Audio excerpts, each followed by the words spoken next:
implementation or perhaps a public cloud implementation. When we think about what it takes to build a private cloud implementation or to build a public cloud implementation, one of the things we have to think through are the changing demands of internal customers and the changing demands of external customers. There's a great deal of, if you will, elasticity in terms of the demands that our internal customers bring to us and our external customers bring to us. Internally, demands increase when we get to the end of a month, or when we get to the end of a quarter, or when we get to the end of a year, especially in our accounting departments and finance departments. Externally, public cloud customers might choose to house web servers and multi-tier applications within an infrastructure that we stand up on their behalf. We need to be able to accommodate the increased demands of these applications that may occur, let's say, for example, during Black Friday or Cyber Monday during holiday seasons. There might be ebbs and flows to the demands of applications that are stood up in public cloud environments that we run.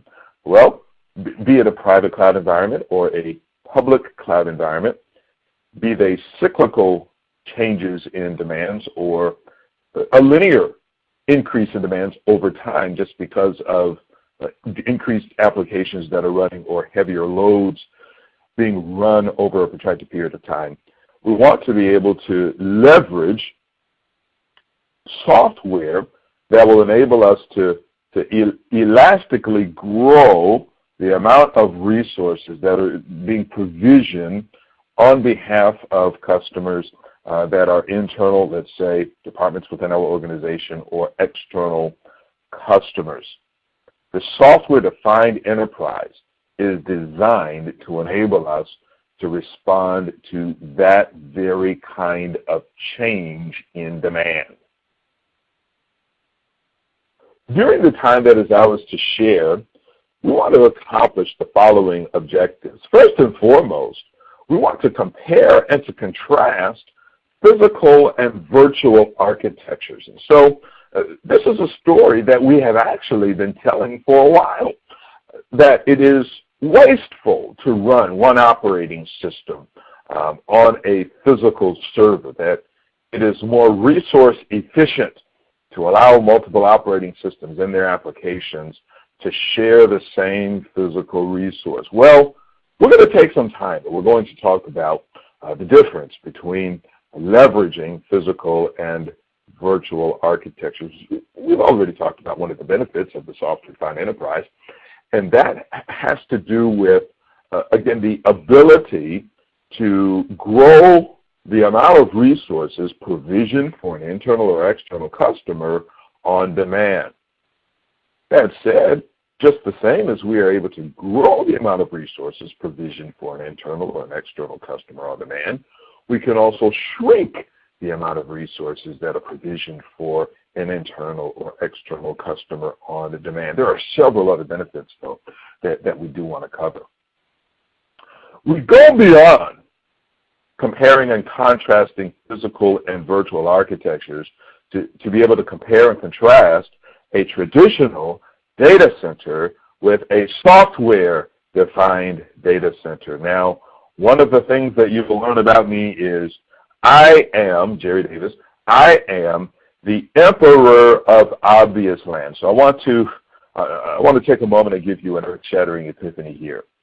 The software-defined data center is a data center that has been defined by software. If you don't get anything else out of this presentation, at least you have that much. Well, we'll take some time, we'll compare and we'll contrast the traditional data center and the software-defined data center. We want to look at software-defined compute, network virtualization, and storage solutions. It is important for us to take some time and look at how software can define the amount of CPU and memory provision for our internal and external customers, how our networks can be provisioned to internal and external customers, and how even storage can be presented to our internal and external customers in a more seamless way than we have come accustomed to this point. There are several management platforms that are available to us when we adopt the approach of provisioning resources through the means of the software-defined data center. We want to introduce you to those. And then, after we have given you a surface-level understanding, just so that we can establish some expectations here, once we have given you a surface-level understanding of the many tools that are available to help you administer your software-defined data center, we want to introduce you to course offerings that will give you a deeper understanding of what these tools do, how to administer them, and even how to architect them, how to design them, so that you get the maximum benefit that they have to offer within your unique environment. Here we have a view of the physical data center architecture, and what leaps out at us from this illustration immediately is the fact that there is a 1-to-1 ratio between operating systems and physical hosts. This is wasteful.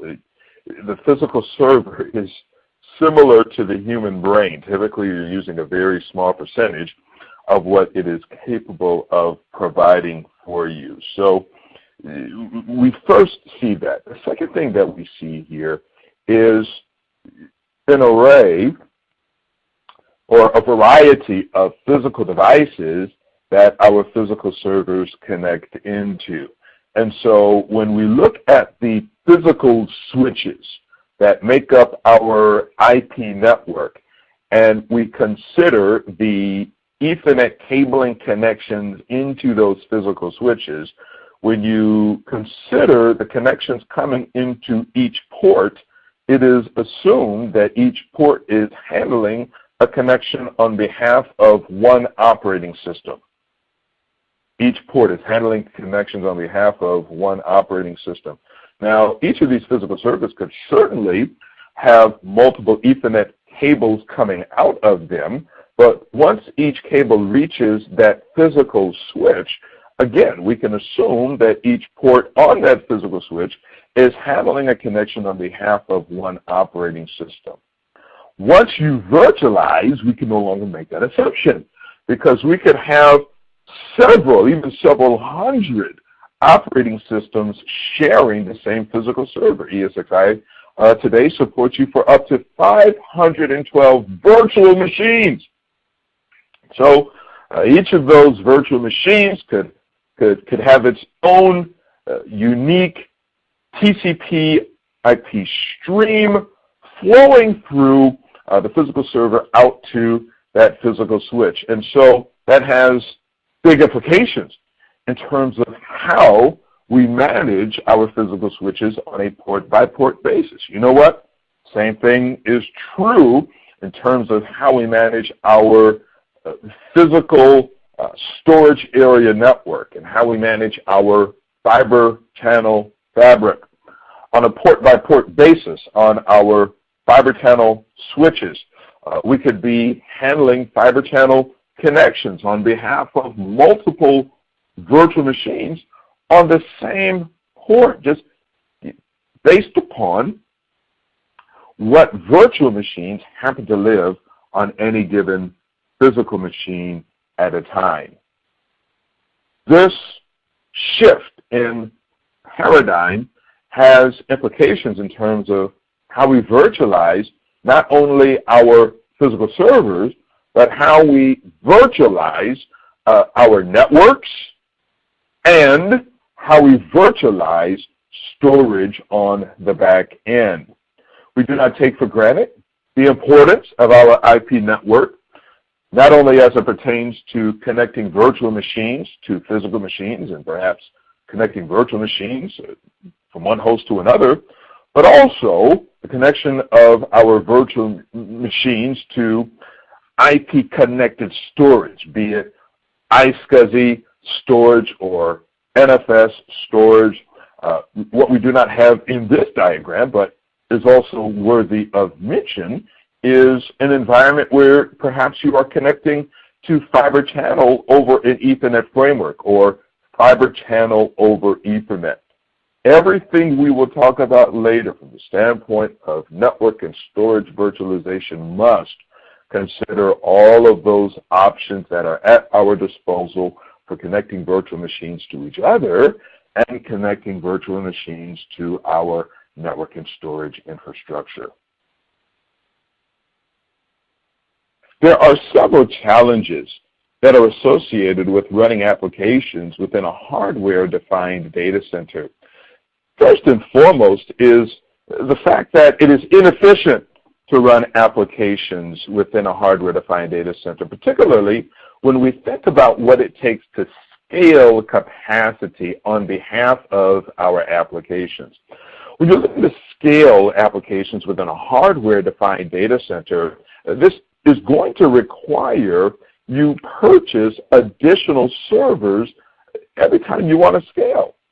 And then you run into the issue of inflexibility, because purchasing additional servers for the purpose of scaling your infrastructure is going to take a great deal more time, especially when you think about the amount of time you're waiting for the servers to be shipped, than it would take to provision a new virtual machine for your applications that could simply better leverage the capacity you already have at your disposal.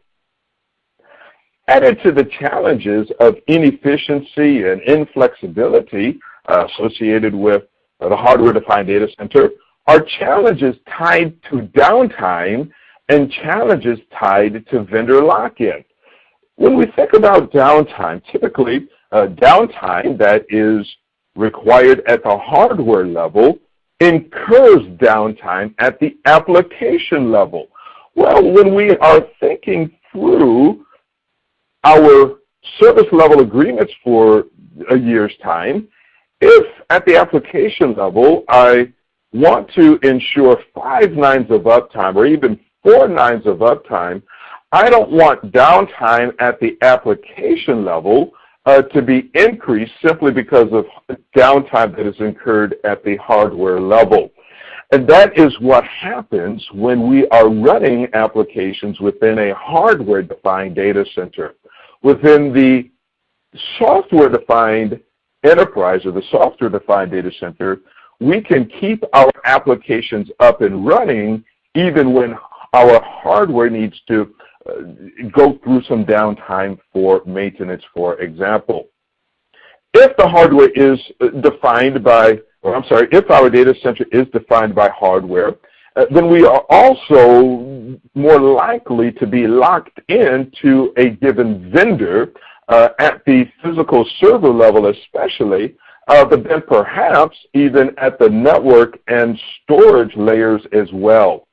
Choosing instead to virtualize our applications enables us to be more heterogeneous in terms of the servers that we are running and the storage and network solutions that we choose to employ. This diagram shows us many of the benefits that come along with running applications within a virtual infrastructure as opposed to running our applications in a physical infrastructure. In this example, it just so happens that there are 6 virtual machines on all of our servers, and in this way, we are getting better use of the hardware at our disposal. Earlier, I said that increasing capacity in a hardware-defined data center requires us to add servers.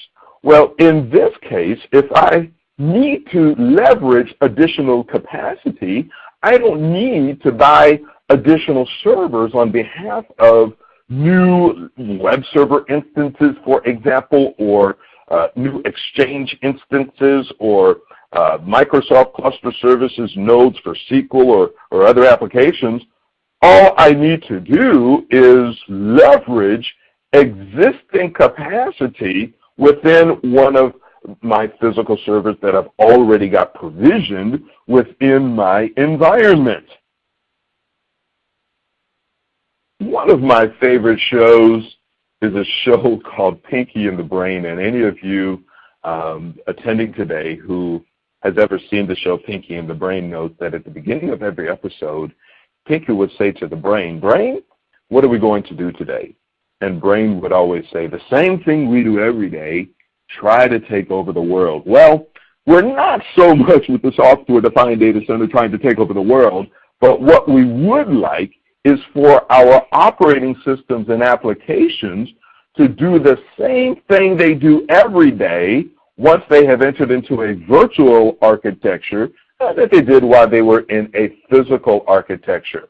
And so one of the subliminal messages in this diagram is when the operating system and the application is in a virtual machine or in a virtual container, when it looks down, it's going to see the same physical devices in the virtual machine that it saw in the physical architecture. We also aim to convey in this diagram that you can configure the virtual machine to look as similar to the physical machine as you would like. Today, we support up to 64 virtual CPUs in a virtual machine. We support up to a terabyte of memory in the virtual machine. You can have a 62 terabyte hard drive. You can have up to 10 virtual Ethernet adapters. You can make that virtual machine look a whole lot like the physical machine that operating system and application became accustomed to running in. What do we aim to do today? The same thing we do every day. We want that application and that operating system to function within this virtual architecture as it became accustomed to running in a physical infrastructure. The software-defined enterprise is more than the ability to run more than one operating system and associated applications on the same hardware. To be sure, it is based upon that capability, but there is much more involved.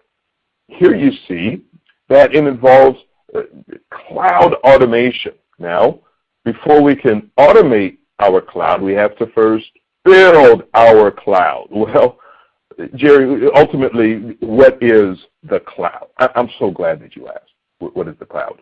The cloud is simply a timeshare of CPU, memory, disk, and networking. It's a timeshare of CPU, disk, and networking. Now, some of you on the webinar today may know what it's like to tour a tourist destination and be approached by someone offering you maybe a free dinner, maybe a tour, and before you know it, you're sitting in a cubicle and you're being offered a timeshare. Right? Now, the whole idea behind a vacation timeshare, for example, is instead of purchasing a property, you purchase time at a property that you can use when you need it. And if you don't need it, then you won't use it. And while you're not using that time, somebody else could be using that time within that given property.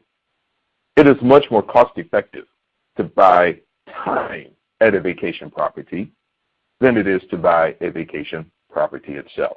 Well, same thing is true with the cloud.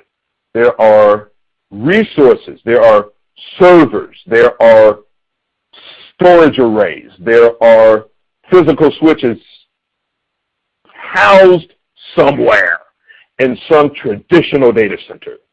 Well, instead of you buying or investing in the traditional data center, the building where the blinking lights are and all of the servers and all of the storage arrays and all of the storage area networks, instead of you investing in that property and everything inside of it, you invest in time within that property. And so your applications will only leverage the time slice, or the timeshare of resources available in a property that somebody else purchased. Cloud automation says we can schedule your use of those resources in the traditional data center that somebody else invested in. Cloud operations involve the powering on and powering off of your applications. They involve you reconfiguring the amount of resources that are available. The cloud business has to do with policies around the applications that are running in the cloud. So you might have a policy that governs who is allowed to perform certain functions. You might have another policy that governs the amount of resources that are allowed to be configured for a given application. These applications could be traditional, modern, or software as a service applications, and the manner in which the end user interacts with those applications can vary from PCs to laptops to tablets to mobile devices. Suffice it to say, again, this has a lot to do, or this has to do with a lot more than simply running multiple operating systems and applications on the same server. Ultimately, whether your application is running in a traditional hardware-defined data center or a software-defined data center, that application needs to be fed across the four major food groups: CPU, memory, disk, and networking. So then the components of the software-defined data center are going to exist across those four major food groups. It's virtualized compute, virtualized CPU and memory, virtualized storage and availability, virtualized networking, and security.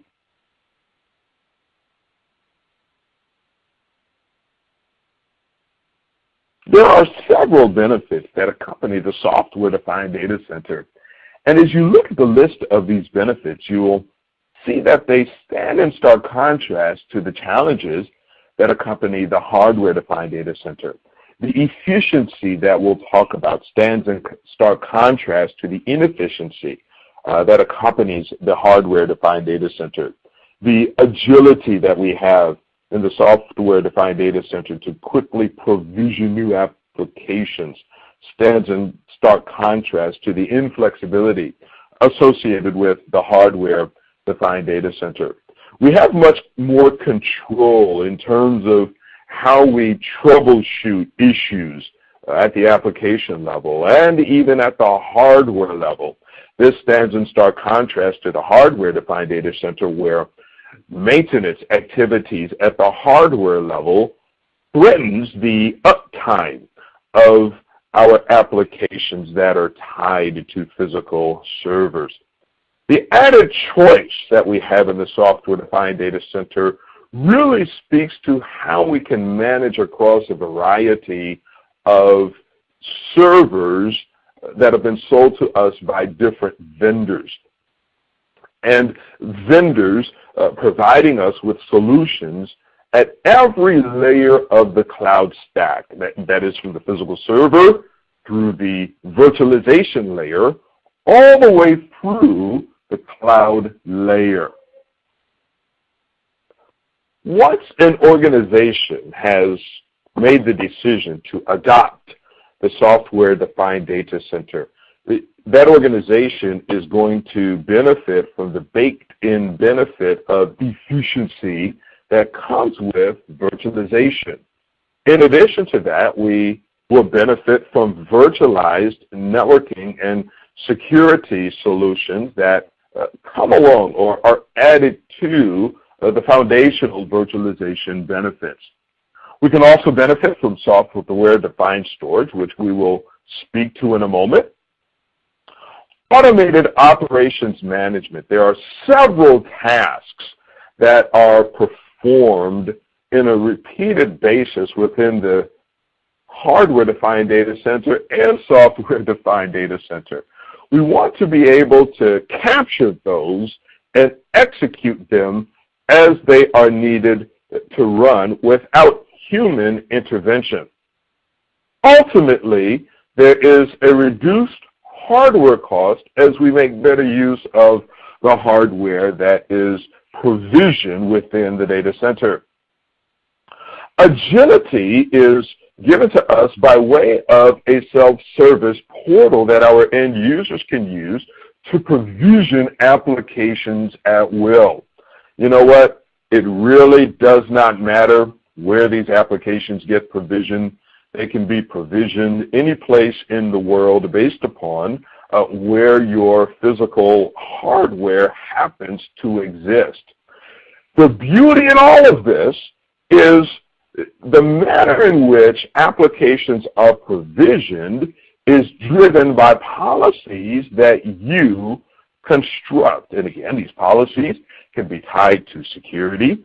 They can be tied to organizational policies that are not necessarily technical, but that you can incorporate into how applications get deployed. For example, you could decide that one department can deploy an applications with a 60 gig hard drive while another department can only provision applications with 10 gig hard drives.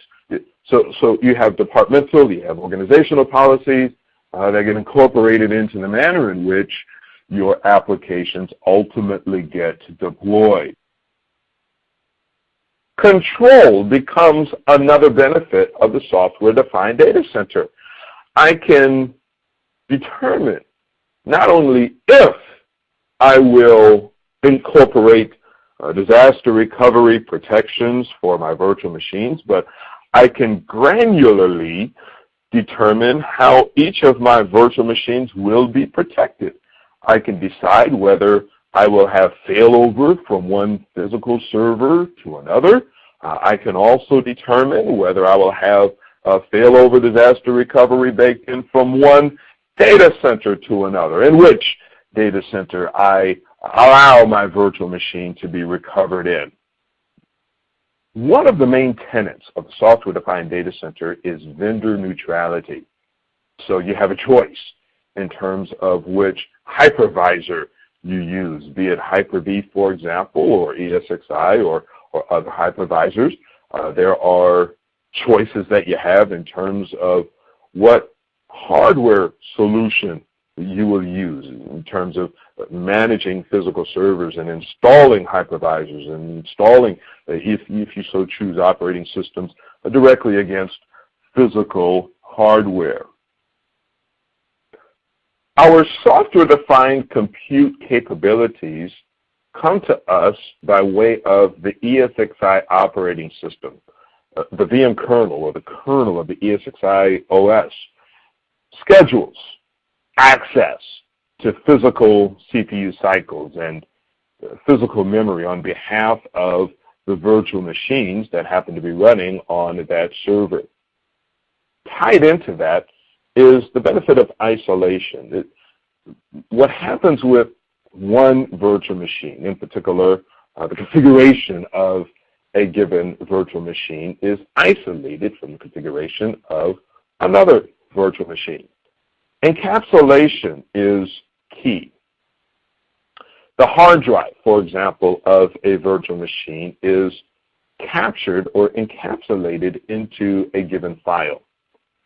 The only access that an operating system in a virtual machine has is to the file that encapsulates or contains its virtual disk and has no access to the files that encapsulate the hard drives of other virtual machines.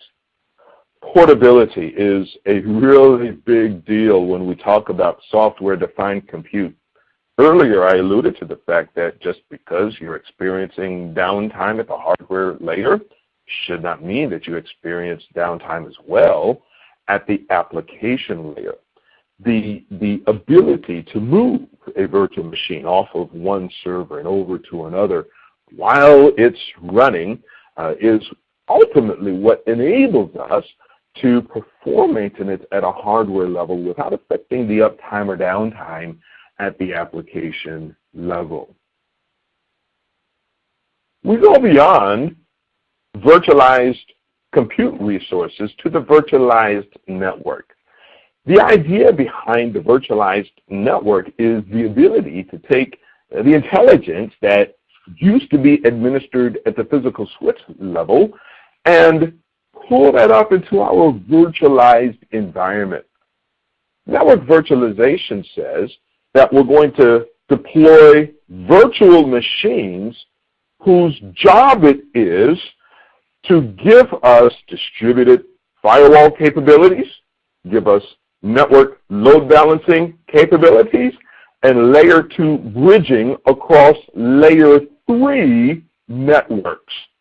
The work that would otherwise have done by physical devices or physical appliances can instead be performed within virtual machines.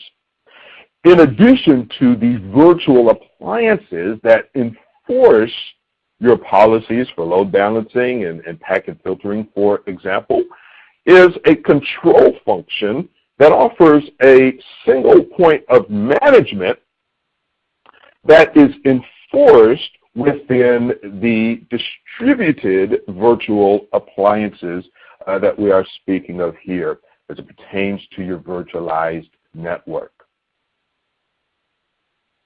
Rounding out the 4 major food groups is going to be storage. So we've talked about virtualized CPU and memory and the virtualized network. We now introduced software-defined storage. Just the same as we can administer our network and networks based upon policies around load balancing and packet filtering, we can likewise administer access to storage based upon established policies. Now, these policies can govern how we protect virtual machines in the event of a failure within our storage environment. These policies can also govern the performance of our storage infrastructure on behalf of our applications, such that applications requiring Tier 1 performance will get Tier 1 performance. Applications requiring Tier 2 or Tier 3 performance will likewise get access to storage that is configured to provide that level of performance. All of this is abstracted by the hypervisor so that you can take LUNs of various capabilities and NFS shares of various capabilities and present them to your virtual machines in such a way that the storage that they are configured to use will adhere to the performance-oriented service level agreements that you have for your applications.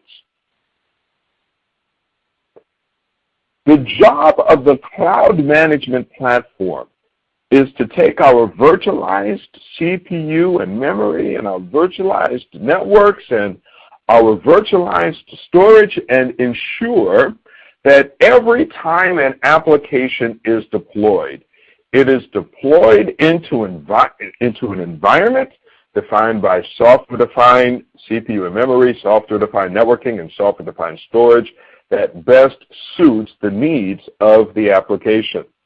It is where we go, this cloud management platform, to define that environment and to put controls in place that ensures that the application is never running in an environment that will provide more resources than are entitled to that application and never runs in an environment below that which is needed to meet the entitled needs of that application.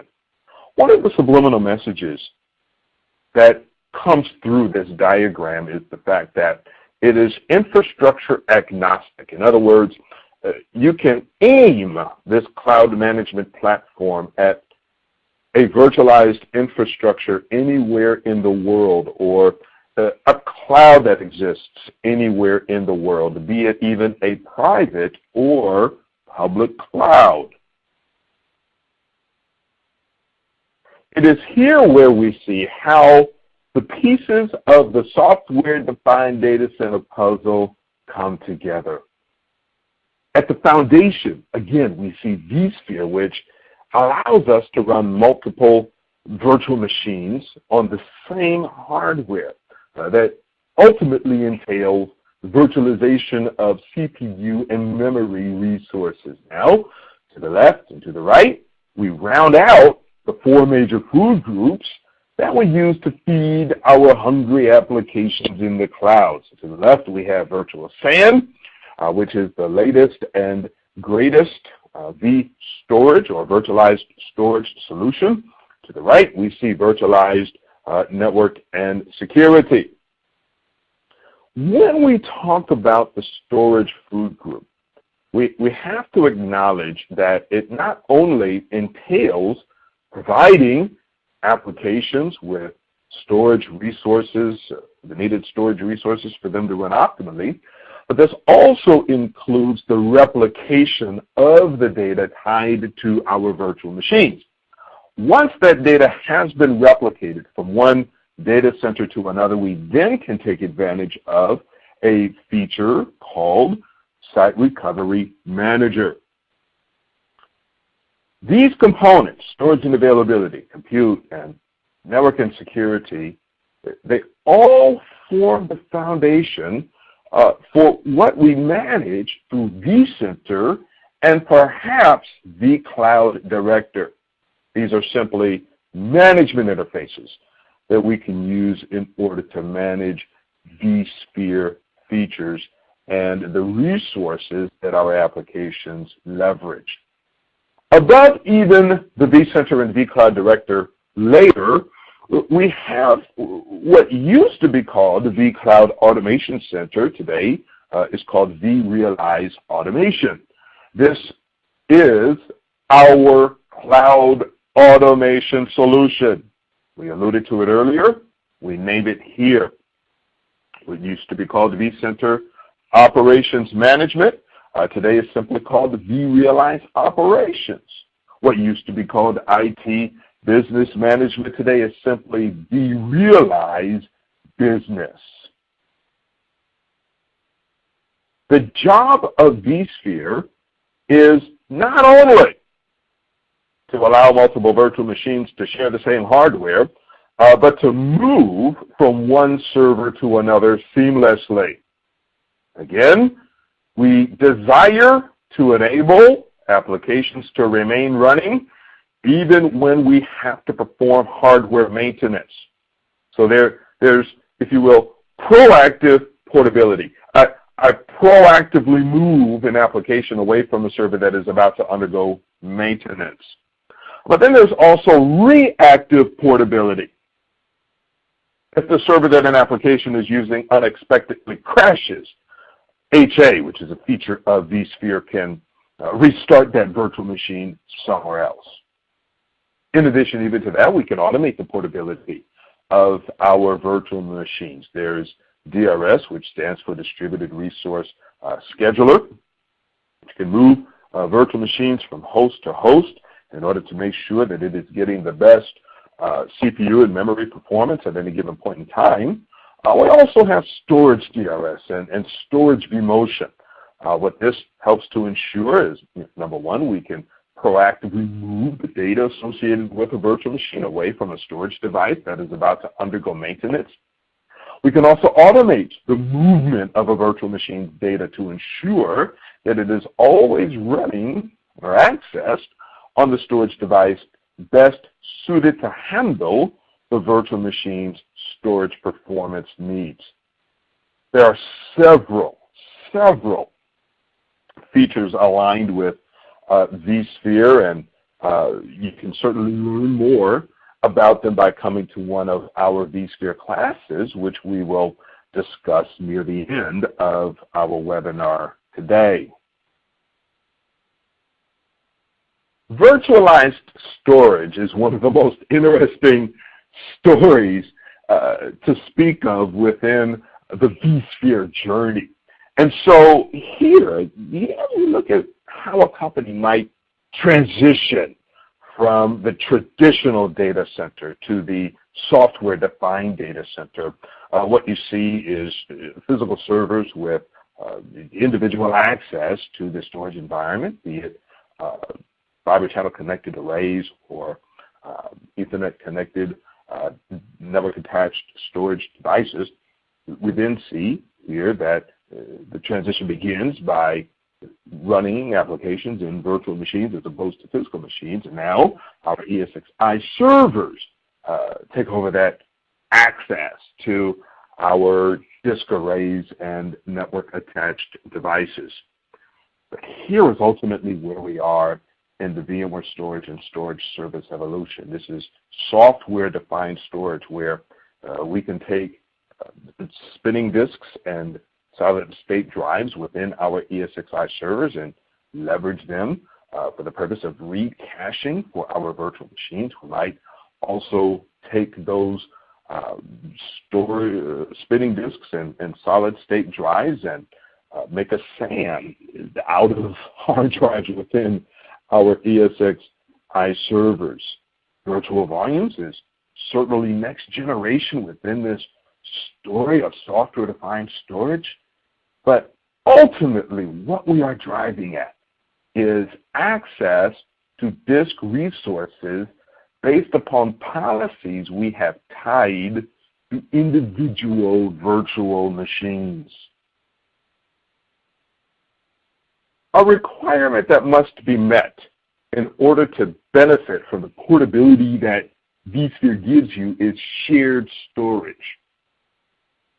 For a long time, the way that we achieved shared storage was to give multiple ESXi servers common access to external storage. So that could be common access to fiber channel or iSCSI connected arrays or common access to network attached storage.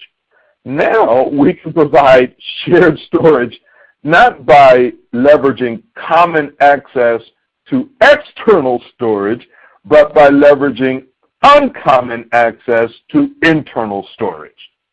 Okay, so as you look at this diagram here, all of these ESXi servers have uncommon internal storage. So 3 ESXi servers here each have solid-state drives and spinning disks. Uncommon storage, internal storage, but the job of virtual SAN is to present that uncommon internal storage as a single file system that stretches across a cluster of ESXi servers. All of those virtual machines that are configured to leverage this vSAN file system are eligible to take advantage of both the proactive portability features and the reactive portability features that we spoke of earlier. Thinking in terms of what is common and external and uncommon and internal is helpful when thinking about how vSAN actually works. It's integrated right into the VM kernel. And so what these modules will provide is shortest path for I/O, the removal of unnecessary management overheads in as much as you're going to manage vSAN as you manage vCenter, that management platform we talked about earlier. We will only use essential resources. As you read more about vSAN, and even as you come to class, one of the things that you will learn is vSAN is an object-oriented file system. And this is one of the ways that we can ensure not only optimal performance for the virtual machines configured to use it, but we make sure that we are getting as efficient as possible use of the storage resources available in our ESXi servers. Portability from one server to another is one thing. Portability to another entire data center is another. Site Recovery Manager is ultimately what gives you that capability. Baked into Site Recovery Manager is the ability to define your disaster recovery plans. We can also test them. Heaven forbid we should actually test what we have designed. You can execute not only failover, but you can execute a planned migration. So if I want to migrate from New York to Los Angeles, one of the ways that I could do so is to use a tool that was initially developed to fail over from one data center to another. When and if it becomes necessary to fail back to a primary protected site, that recovery manager will enable that as well. The components that you will need to have in place in order for Site Recovery Manager to function, first you are going to need to run vCenter. So you see vCenter running in the protected site. You see vCenter running in the recovery site. Notice that each of these vCenters has its own back-end database. We also have vCenter Site Recovery Manager running at both the protected and the recovery site. Site Recovery Manager is useless. Well, it's not useless. It does not function. It cannot function without storage replication. So we certainly want to be sure to acknowledge that replication must be done and properly configured before we attempt to restart virtual machines in a recovery site once the protected site has become unavailable. Options is the name of the game when it comes to Site Recovery Manager. You can run Site Recovery Manager for the purpose of enabling an active passive failover. So you have a protected site and you have a recovery site. Each one of those sites is performing one function, either production or recovery. You could likewise run an active-active failover where both the production and recovery sites have active workloads, but you are still failing over from the production site to the recovery site. With bidirectional failover, both sites can fail over to one another, both running active workloads. You could also have a scenario where, for example, if you're running in a remote branch office scenario, all of the branch offices could replicate in, for example, to a shared recovery site. Once your software-defined data center, your software-defined enterprise, has been designed and configured, we then need to think through how we are going to manage and troubleshoot that environment on a day-by-day basis. There is proactive work that needs to be done, and there is reactive work that needs to be done. vRealized Operations enables us to do both our proactive operations management and reactive operations management. From the standpoint of being proactive, we want to be able to look at trends of resource utilization and predict how resources will need to be utilized in the future. vRealized Operations gives us the data necessary to do that kind of forecast and then to optimize. So if someone decided that they were going to build a domain controller and they gave too many resources to that domain controller, well, we can look at the actual consumption of resources and optimize that domain controller and reclaim some capacity that could be used for other applications. We can also automate changes that need to occur in terms of the configuration of our environment, and then cycle that back into planning for the future. Reactively, we can look at bottlenecks that are occurring in our environment and leverage vRealized Operations to see where those bottlenecks exist, isolate out the culprits of those bottlenecks, reconfigure culprit virtual machines, and begin the cycle all over again. Rounding out instruction across the 4 major food groups, we began with the vSphere-oriented training, virtualized compute resources. Then we told you about learning opportunities for software-defined storage. Here, there is a learning path for software-defined networking. So there's a technical overview with labs for NSX. There's a 5-day install, configure, and manage for NSX as well. So just the same as there is an install, configure, and manage class for vSphere, a fast track for vSphere, we also have install, configure, and manage and fast track opportunities for the virtualized network product or VMware NSX. And they come in the same learning formats as our other product training opportunities.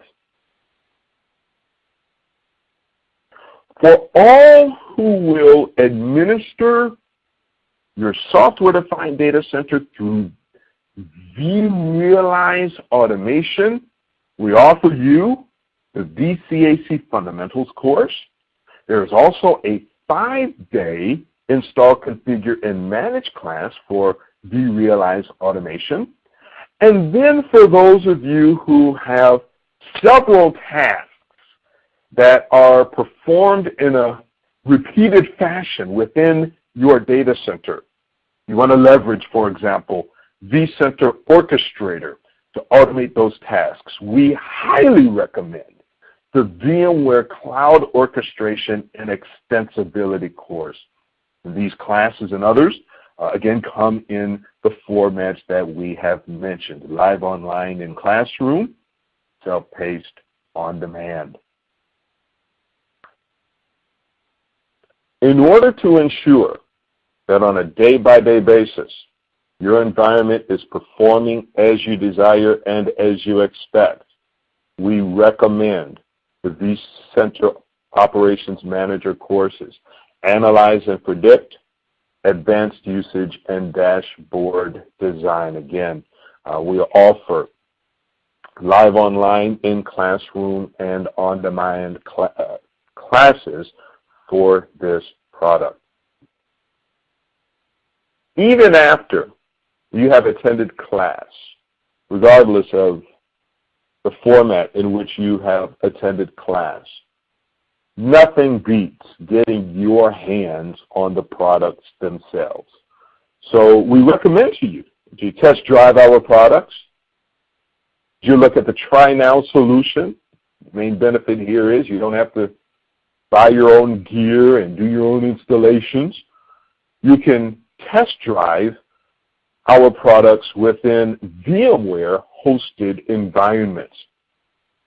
You can also view other materials on our website, blogs, to keep up with the latest VMware community. Our communities are a wonderful resource in order to collaborate with other users who find themselves encountering similar speed bumps as you may encounter. In terms of your troubleshooting, the knowledge-based articles are going to be a key asset in helping you to resolve issues that you may encounter in your environment. In order to determine ultimately what the best path is going to be for you and what the best next steps ought to be in fully adopting and implementing the software-defined data center, we simply recommend that you visit the VMware Education website. And there you will find, based upon what your end goal is, what the most appropriate classes will be for you to take.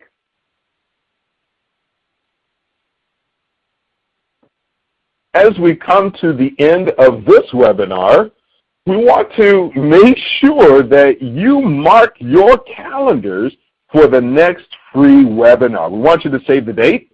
The next free webinar we have to offer you is Designing a Virtual Infrastructure Architecture.